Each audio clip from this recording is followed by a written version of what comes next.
2019.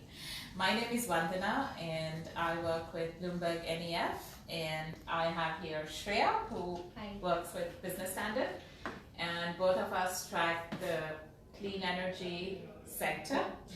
So I'm going to start off with some opening remarks so Bloomberg NEF does these trend predictions every year which look at what's happening in the field of clean energy, electric vehicles, and related sectors. So I've kind of just looked at, I'm going to talk about four main things that we should keep an eye on this year. Let me just begin with solar and wind. In 2018, 110 gigawatts of solar was installed globally. It was a new record. Solar installations have been setting a new record every year. And this year, it's going to be something like 125 to 140 gigawatts, depending on if you look at the conservative forecast or the optimistic one. Wind, 2018, 54 gigawatts installed, likely to be 70 gigawatts in 2019. India probably has the cheapest solar in the world due to various factors.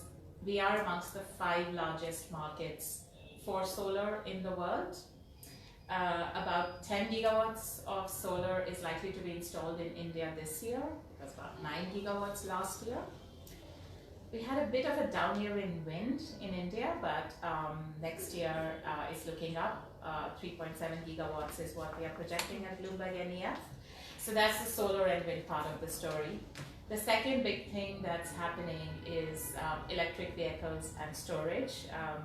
There are about 5 million electric vehicles on the road globally.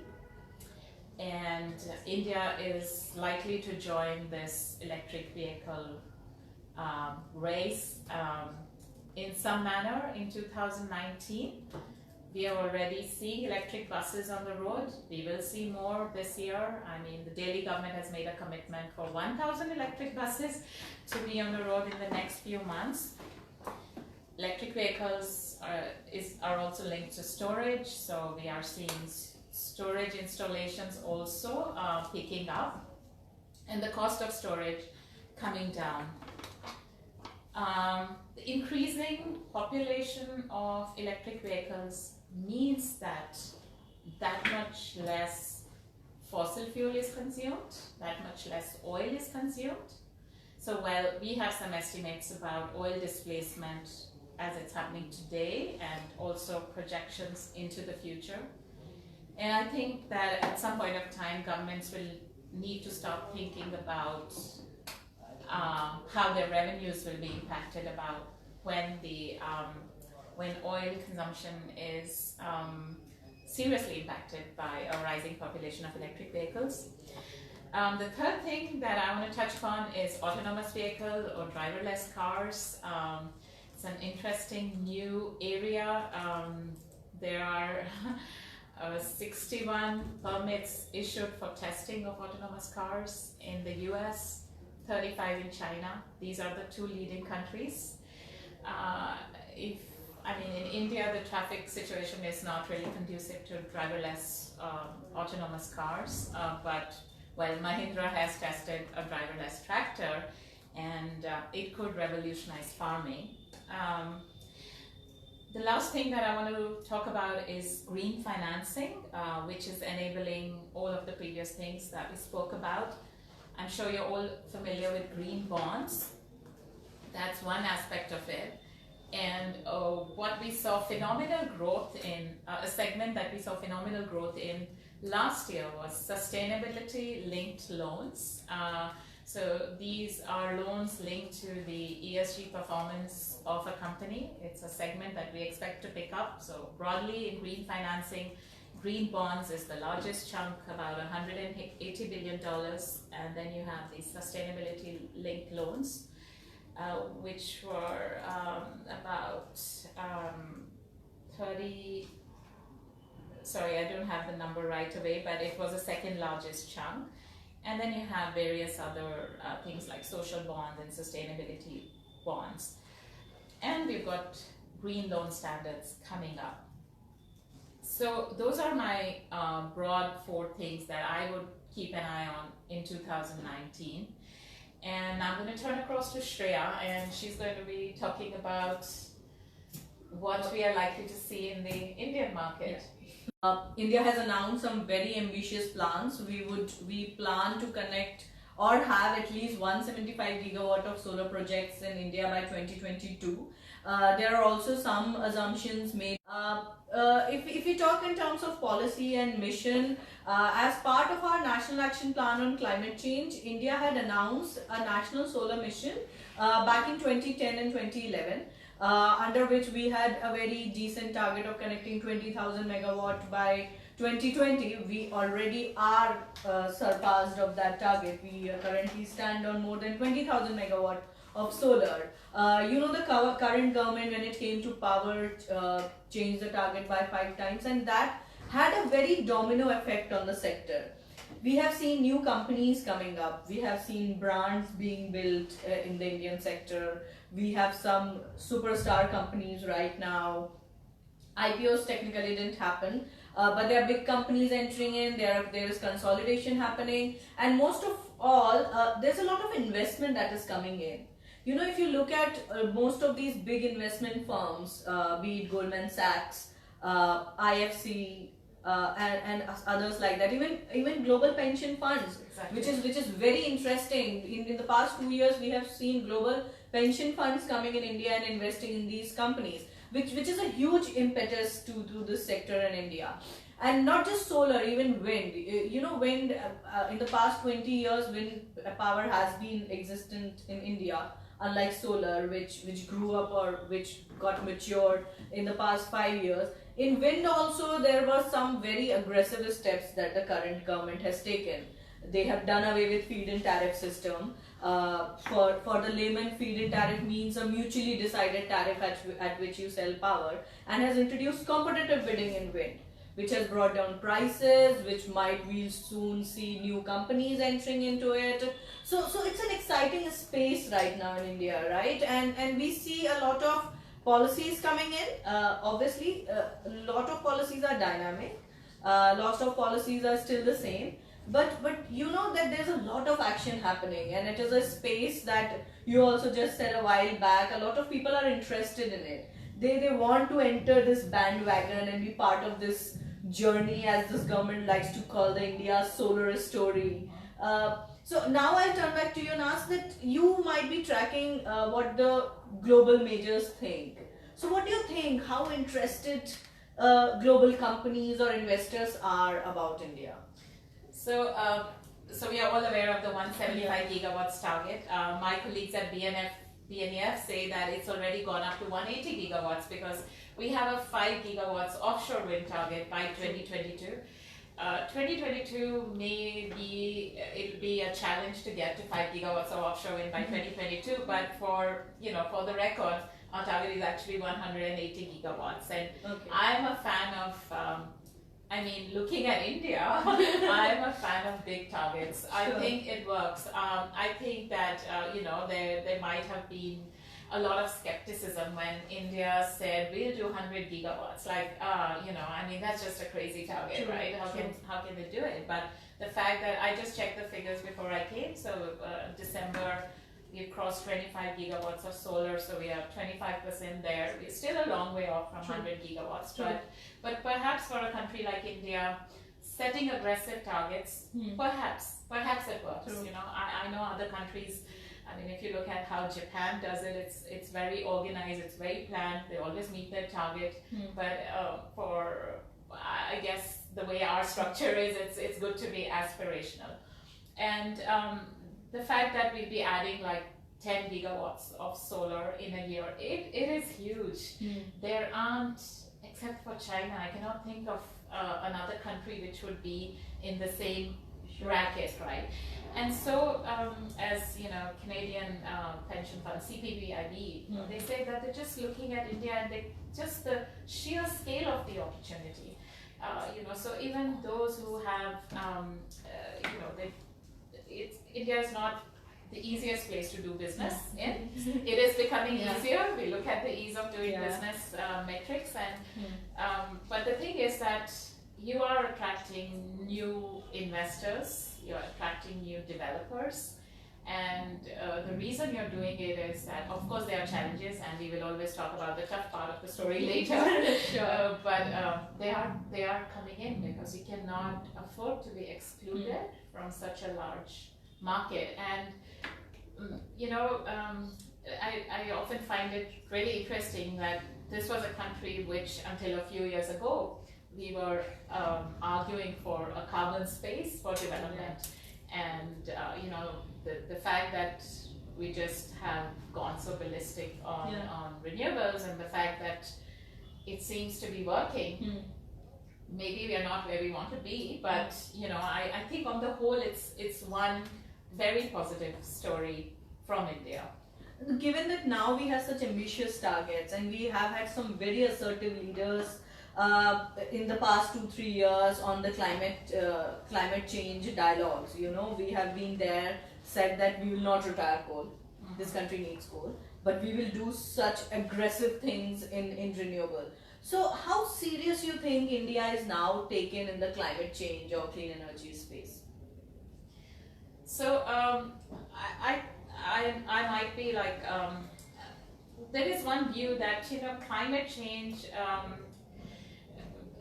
it's kind of a nebulous concept for India. Like we start talking about it when basically we have to wear a mask, which is not really linked directly to climate change, but pollution. That's when we start saying, oh, we need less vehicles on the road, oh, we need less coal plants, and we need and I think from the government's end, they are the very fact that now you can get a real-time reading of the quality of your air makes it much real for us. So I think that what has happened in other countries where air quality levels are headlines of newspapers, it has happened here. It has become an issue. And so energy choices which were not an issue discussed a lot except amongst a certain segment of the population, it's now a common man's kind of it's become a common man's issue. It's part of his vocabulary. It's like it's a health issue. You can see it everywhere. Again, I think that's a positive change. I think that even if I was to leave the climate change the whole climate change story out of it, the fact that you can get power, you can get the most cost competitive power from a solution which is green. I mean, that's like, the green is the icing on the cake. If I just look at economics, it makes sense to basically opt for solar and wind in a very significant way. And of course, people will say, what about, when the wind is not blowing, when the sun is not shining, and because you write about it, the fact that there are solutions to kind of store that clean energy and use it later, and that solution is storage. And the cost of storage is coming down, and I think we are moving to the next stage. So we at BNEF, we have an annual summit in Shanghai where all of the largest solar manufacturers are based. And when I was speaking to them, they are still talking about the next round of efficiency gains and reduction in costs. And the thing is, they're saying that's like a sorted part of the story. So the next story is like, how do you make it 24/7? Right. How do you store it for use later? So, the industry leaders are already thinking about that. So, on the coal thing, I mean, I don't want to be like diplomatically off on this, but essentially, it's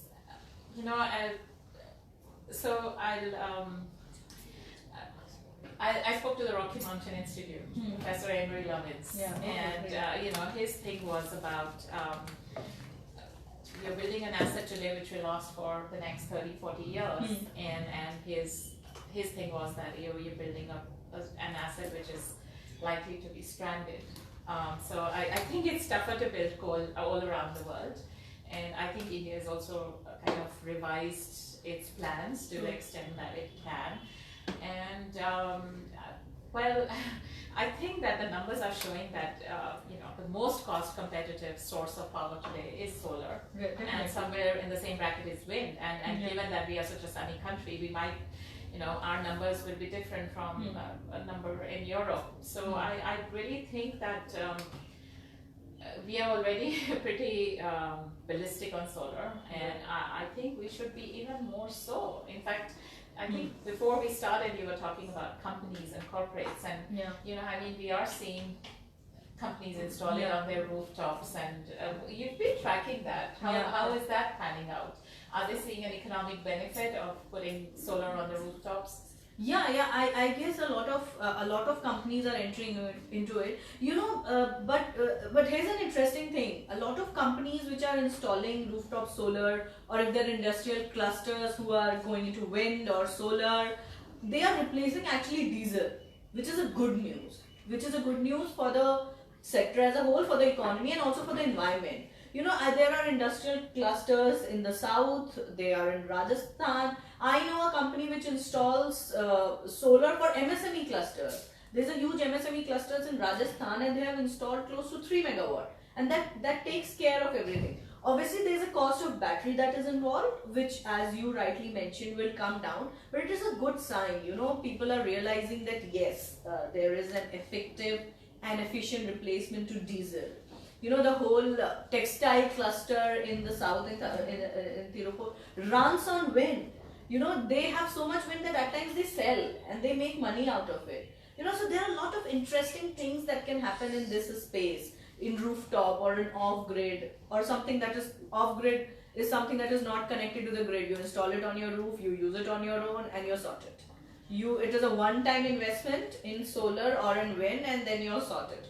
No electricity bills. And if all goes well, and then the government is ready with a brilliant infrastructure, you might sell that extra power one day and make money out of your roof. What more do you want? So I think renewable is a very cost efficient solutions for these companies, especially the smaller ones, right?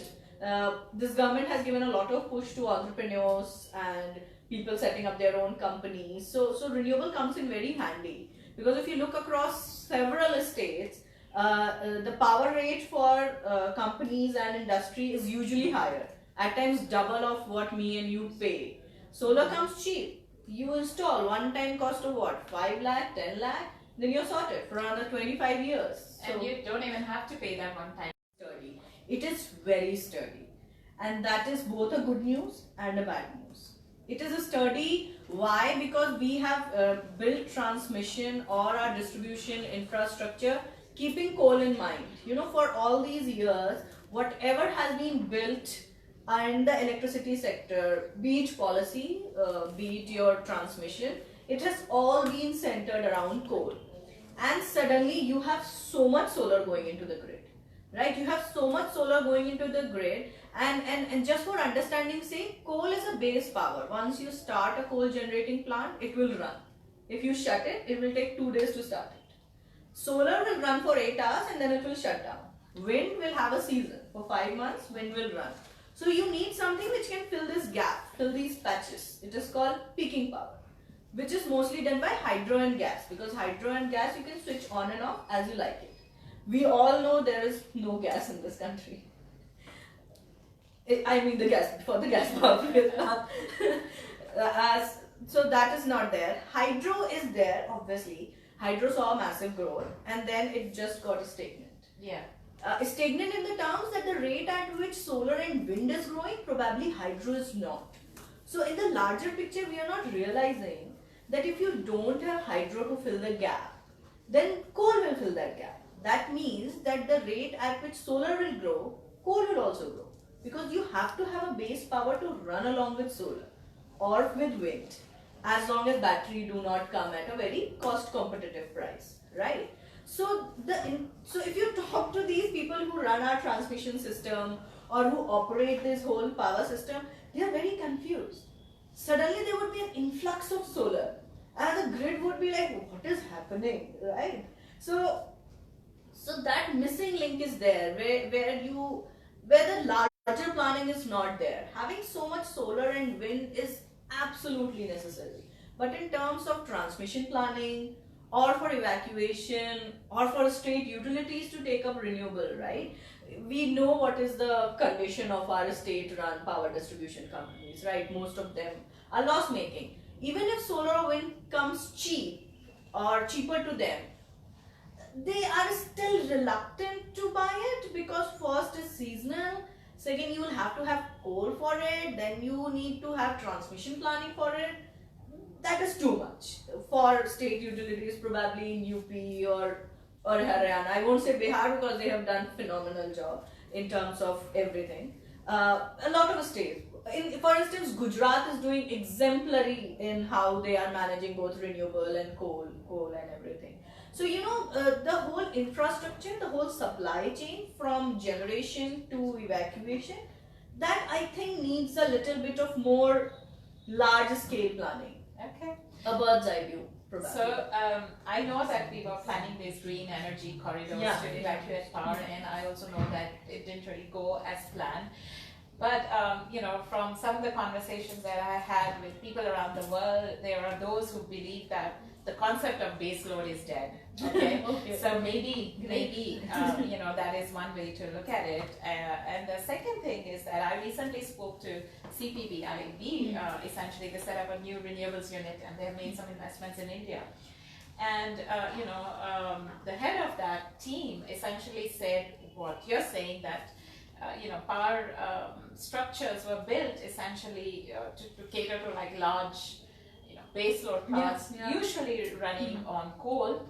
And well, one of the things which he mentioned was that perhaps countries like India will, their power market will not be fashioned in the way that it has been fashioned in the rest of the world, because we are still building out our infrastructure, and we can build it out differently. So perhaps we will leapfrog with much used up, abused up.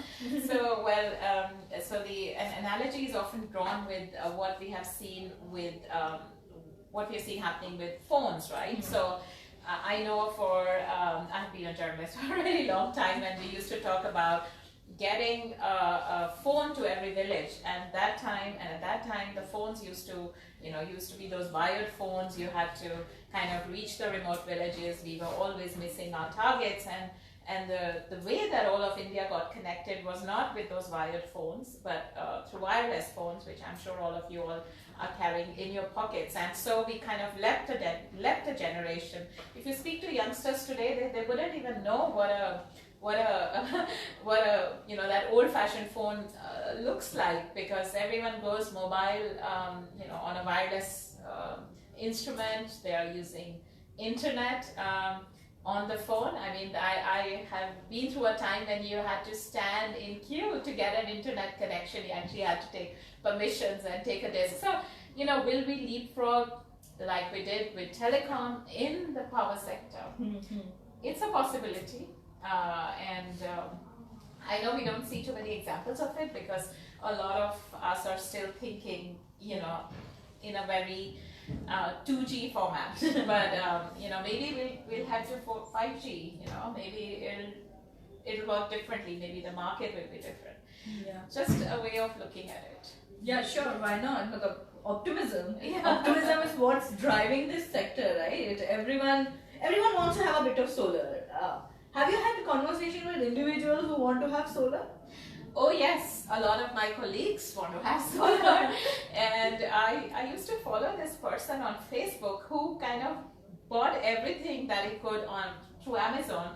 So he had bought a solar cooker, and he would keep it in his balcony, and he was sharing pictures of some halwa he made, or some porridge, or some slow cooked dal. So that I myself bought a solar lamp, which I'm sure everyone has done. I have colleagues who are installing solar on their rooftops. And I had a colleague who traveled to Gujarat to look at the potential for rooftops some years ago.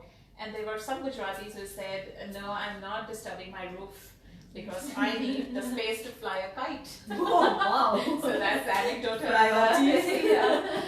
But, the economics. Yeah. Economics trumps everything. Yes, so if you can get a lower bill and you can be a more responsible citizen, and you can add to the greening of the planet. Yeah. I mean, why not? Sure.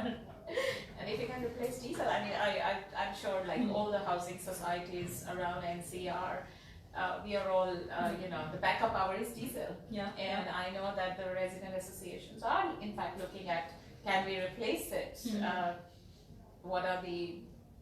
What is the process for doing that? What are the incentives available, if any? I know Gurgaon has a subsidy. Yeah. Even Delhi came up with a policy for all the RWAs, Resident Welfare Associations, that if you set up solar in your society, we will give you a subsidy of 50 paisa per unit. Wow. But that has led to a very funny thing. A society of my friend has installed solar at every empty space that they could find. Every.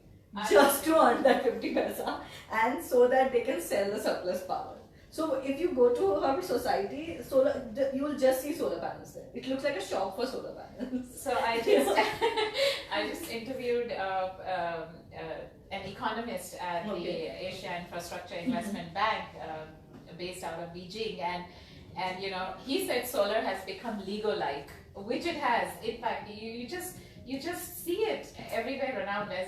You're saying every empty space has a solar panel installed, a smaller one, a bigger one, and then really large ones like you have in Gujarat and Rajasthan. And just I went to the Lotus Temple a couple of weeks ago, and so it's a lovely building.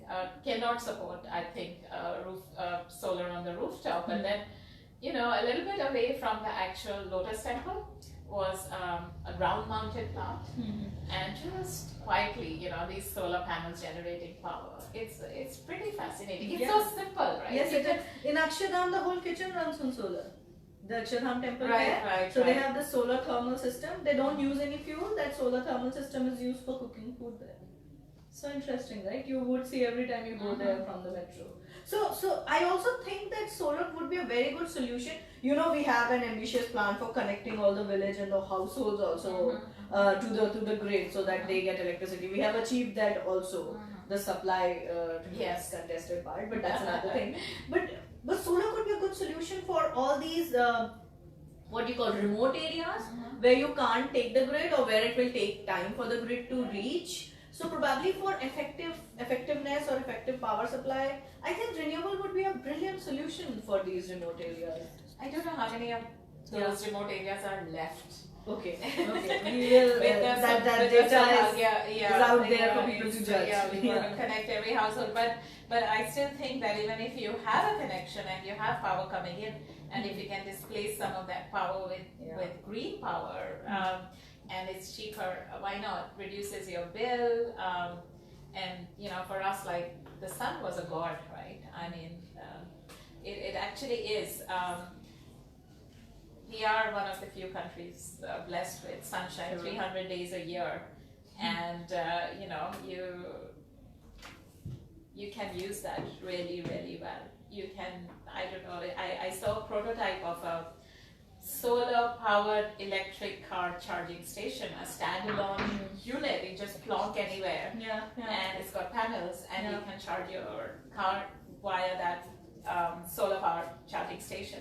It's not viable yet. It was like a demonstration unit. But I think that if I was to look in the future, and if I was to look at like some kind of, when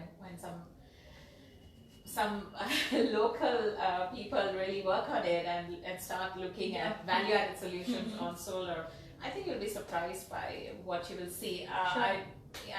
International Solar Alliance, I met Mr. Tripathi, and he was saying, I want the phone chargers to be solar, and he showed me his watch. Yeah, he watched, we have a solar watch. Yes, and he said for 4 years it's working fine, and I thought that was really interesting.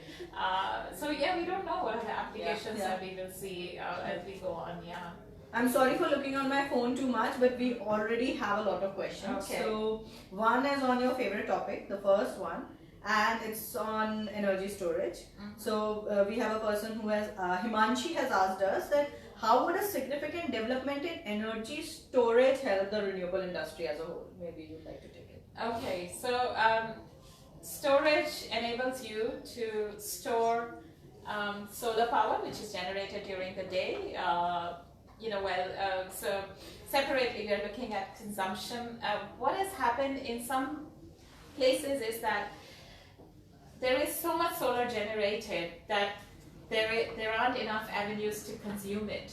And when we need to consume it, solar power is not available.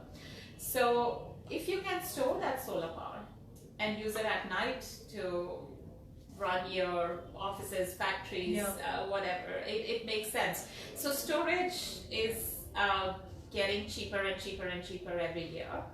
And part of the reason that is happening is because of the growth in electric vehicles. Sure. And there are some car companies which have done these really interesting experiments of vehicle to grid technology. So, what if you had a large population of electric vehicles?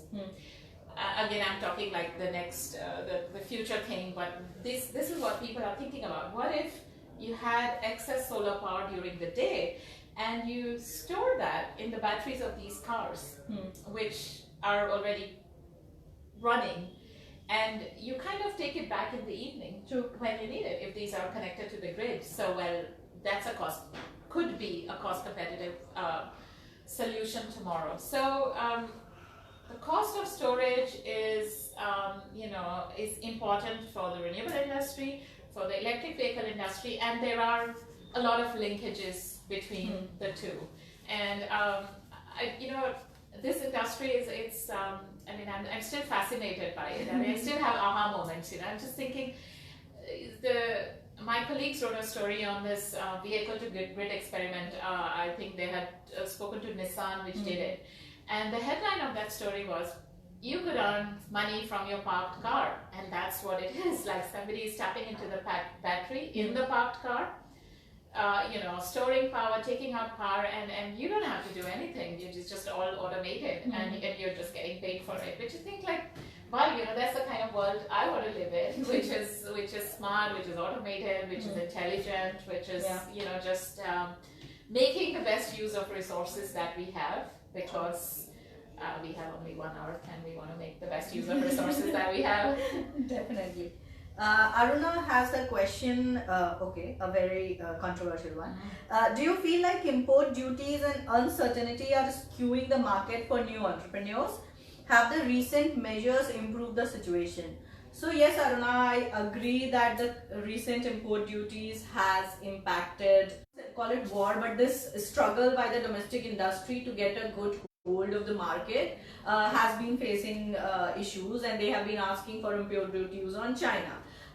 Just to explain it to everyone, China remains our biggest exporter when it comes to solar panel. More than 80% of our capacity is built on Chinese panels, and that has led to Indian solar panel makers losing a lot of market share, because obviously everything from China comes really cheap. So recently government has imposed an import duty of 25% on panels coming from China and Malaysia, 20% for next year and 15% for a year later. The duty amount is not much. The impact, 50 paisa to 1 rupees increase in the final tariff in the solar. What this has led to is confusion, because it does not help the domestic industry in a very significant way, any amount of duty on China and Malaysia, because exporters do tend to find a way into entering your country. So we still have panels coming, Chinese panels coming in from India. Second of all, there is no boost as of yet for the domestic industry. Something happening out there. So obviously there is a lot of uncertainty, because for a power producer like me, if I were a power producer, if I were to set up a solar power project, I don't know whether I should buy domestic to support domestic industry, but then it comes costly, or should I take it from China because it's cheaper, but then I have to be in the fear of government imposing a duty on it, or probably a GST, or there were some ports which suddenly started charging a cess, a duty. on it.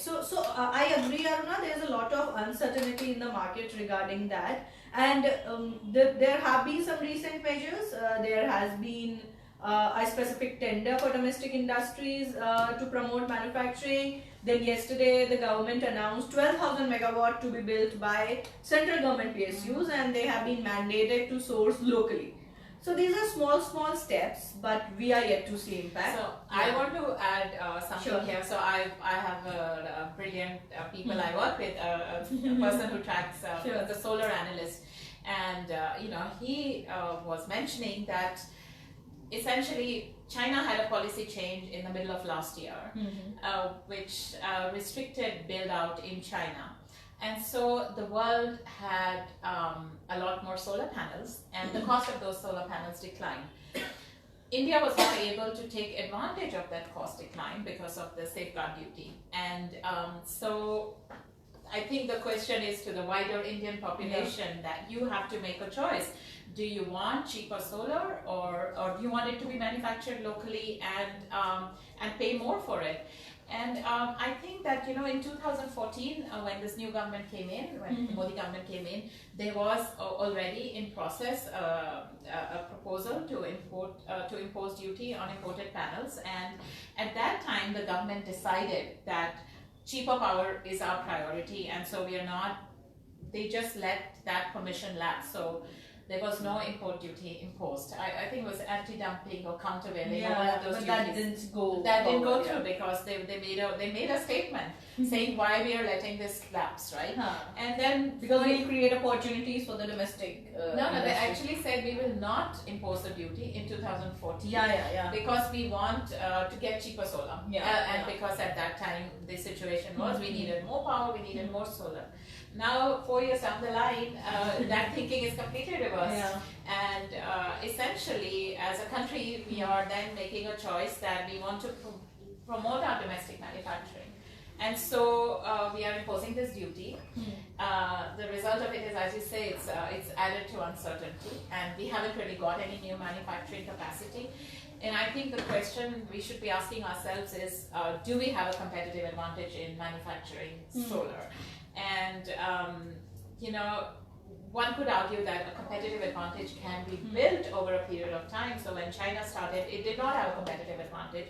But are you willing to kind of support the industry to such an extent that they ultimately have a competitive advantage? And meanwhile, as users of power, we will all be paying more for domestically manufactured solar. So I think it's a question for us to decide as a country what our priorities are. But we seem to have changed our minds since 2014.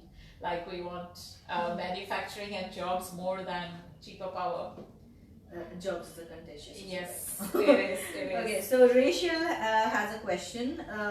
What's your view on solarizing agricultural pumps? Government was supposed to invest on Kusum last year. Any updates on that? I haven't looked at it for some time. I thought it was a brilliant idea. Yes. Did you happen to? Yeah, so obviously you're right. Kusum basically gives solar pumps to farmer at subsidized rates and at very low cost interest. There is a problem of financing for Kusum. I guess the estimate, if I'm not wrong, the estimated investment that was needed for the first batch of solar pumps was close to 28,000 crore. The bad news is that the fund is kind of in between a tiff between, as we learned, between the Ministry of New and Renewable Energy and Finance Ministry, which wants the budget to be lowered down. And I had asked the Renewable Energy Ministry to look for other sources of financing. However, there is a good news. States like Gujarat, Madhya Pradesh and Maharashtra have started their own tenders to have agriculture solar pump. And it is going really good. And we are seeing new companies entering into it. I know companies which are into conventional solar and now entering into solar. I know 2-3 entrepreneurs as well who are entering into solar. So Rachel, I think it's a wonderful idea, but for this to be mature, I think it will take a bit of a time. So probably we can wait and watch.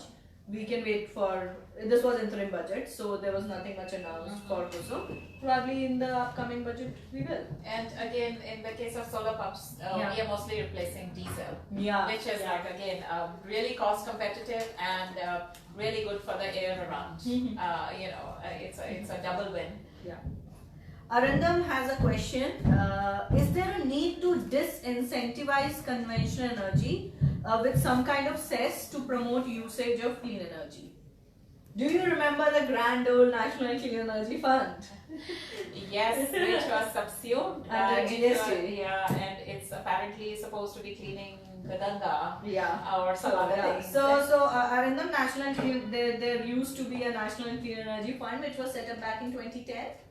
Around the same time. Some years ago. So, the National Clean Energy Fund imposed 50 rupees per ton of coal produced, and it was subsequently increased to rupees 400 per ton. And that amount was supposed to go into, as the NCF definition was, to go into R&D of renewable energy. Instead, more than 80% of the amount went into Ganga cleaning, tiger conservation, elephant area conservation, and just 5,000 crore went to renewables. Even less than that, I guess, like that. But that has been subsumed under GST. But I completely agree that there is a need to disincentivize conventional energy so that we can have a pool of money in renewables, especially for R&D. The way technology is going ahead across the world, especially China and the US, I think it's time that we have a fund dedicated for R&D in renewable. So I wouldn't use the word disincentivized though. I would prefer a word which says that let the actual costs, including the cost of polluting the air and the healthcare cost, be reflected in the cost of various technologies, which it automatically means that there would be a bonus for renewables. Okay, so Yuvraj from University of Chicago has a wonderful question. Does renewables really solve the last mile connectivity issue? It is not really practical or cost effective to put solar on every small house in rural areas? So we are talking about many different things here. A small house in a rural area may be connected to the grid. I think almost 100% of our households are now connected to the grid. Does it make sense to install solar there? Is that the question? I'm a votary of. I think it always makes sense to install solar. You are either displacing some grid consumption, or you're using that solar to power some specific appliances. And there have been instances, just around the world where some brave people have just decided that I want to be off the grid and I want to live independently. It's very expensive as of now. I have a colleague who's somewhere in the US and he's trying to do this, essentially use an electric vehicle, see how much he can get from solar on the rooftop, and basically I think the attempt is to completely go off the grid. In some parts of the world, there are people who are willing to pay a premium to consume green power. The companies in the UK which are supplying power to your home, and you can pay a premium. But now that renewables are so much cheaper, you actually don't have to pay a premium. You get a discount for using clean power. So given that it's so cost competitive, I would think that I would think we'll see more and more solar. And you remember there was building integrated PV, BIPV. There is some flexible solar. We haven't seen so much in that direction, but I don't know what's in the pipeline. But I think we'll all be using a lot more power from the sun than we are today. I think I'll add to that, saying that solar gives a sort of energy security. The solution that this person, Mr. Yuvraj has asked, is important. You know why? Because Obviously, we have connected the villages, and soon we'll be connecting the households. But the amount of supply, we know what is the situation of electricity supply in the country. It has improved significantly. But obviously, for electricity supply to be 24/7, I think it will take a lot of time for the grid to supply 24/7 power. So, solar, I guess, is a very instant solution for villages. But there needs to be a change in the attitude, because if you go to a village and you install solar on their rooftop, they think of it as a pit stop solution. Unless you show it to them that no, this will provide you power 24/7.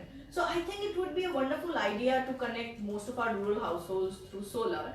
I hope the policymakers are listening. I think there was a time that rural India thought that solar power is not real power. And so they really wanted the real power, which comes through a wire. And I think the second part of this story was that they wanted power coming through a wire, which they assumed and expected to be highly subsidized. And so that is why cost that makes the case for cost reflective tariffs, so that you're the thing is that a lot of state governments were promising free power, and so they just thought, well, solar, I have to pay for it, and what I'm getting through the wire is free, even though I'm getting it for like 2 hours a day, which basically led us to make skewed choices. So there is something to be said for competitive forces and market pricing. So we have another question from Manish, who's asking that Indian government is looking for 100 gigawatt by 2022. I'll correct you. 100 gigawatt of solar, I guess he means. But there are some challenges related to local political interest, which sometimes hinders the progress. What should government look into in priority? Okay, so the local political interest I am not clear on, but that is something that you said, this idea of free power and things like that. So I think that there are 3 things that the government should look into priority. One obviously is that what we discussed a while back, to look at the whole energy supply chain, make sure that the generation, transmission and distribution is in tandem, make sure that fossil fuel based power, peaking power and renewables is in tandem, and third and most importantly, build a holistic policy, which supports both manufacturing and power production in this country. Obviously it's very challenging for me to sit here and say it's easy, but to build a policy around that would be difficult. But I think that more or less takes care of everything, and it's not such a major task for the policymakers who have had in the past come up with such wonderful policies for renewable. I mean, 100 gigawatts, the target itself was a result of some right thinking within the government. And so I hope, Manish, I answered you. The next question is from Naveen, who's asking that policy execution R&D, what do you think should be India's focus right now? Policy, execution or R&D? Policy, execution or R&D? I think it should be all 3. I think there is a lot of scope in R&D, but again, our track record is, it can change. So we certainly need the right policies, we certainly need to execute them well, and we certainly need R&D. There are situations peculiar to the Indian market, and you would need local R&D to address those situations. And I think that it hasn't been our focus so far, and I think it absolutely should be. We have smart, brilliant young people who can come up with the next big solution. Amrish has a question on, do you think that over optimization on system costing is degrading quality? Wow. I agree on that. She will explain. I'm not sure I get the question. Over optimization of system cost is degrading quality. I guess what he means is that the rapidly falling tariff. I hope, Amberesh, I have not misread your question, but over optimization of system costing